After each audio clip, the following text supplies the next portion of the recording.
Bollywood megastar Salman Khan గారిని imitate చేసిన junior NTR గారు ఏ సందర్భంలో అంటే తాజాగా దేవరా ప్రమోషన్స్లో భాగంగా ఆయన కపిల్ శర్మ షోకి వెళ్ళారనమాట.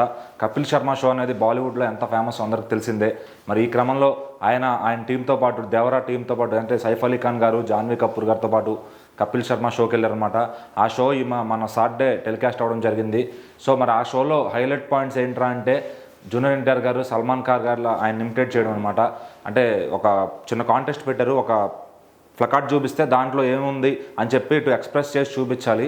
సో ఆ ఎక్స్ప్రెషన్లో జూనియర్ ఎన్టీఆర్ గారు అవతలపు సల్మాన్ ఖాన్ గారికి ఎక్స్ప్రెస్ చేసి చూపించాలన్నమాట. సో ఆయన ప్లకార్డ్లో సల్మాన్ ఖాన్ అని వచ్చింది.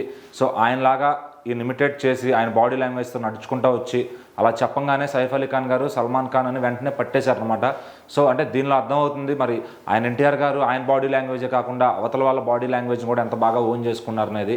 సో అంటే అంటే చెప్పడానికి కూడా కొంచెం కష్టపడచ్చు వాళ్ళు హిందీ యాక్టర్లు కాబట్టి. మరి ఎన్టీఆర్ గారి బాడీ లాంగ్వేజ్ చూసి ఆ పేరు ఏముందని ఆయన చెప్పగలిగారంటే అంత లెవెల్లో ఆయన చేయడం జరిగిందనమాట. సో ఆ షోనైతే మీరు నెట్ఫ్లిక్స్లో చూడొచ్చు, ఎందుకంటే అది అవైలబుల్గా ఉంది మన సాటర్డే నుంచి కూడా. సో ఆ షో ద్వారా కొంత ప్రమోషన్ అయిందని చెప్పొచ్చు దేవరాకి.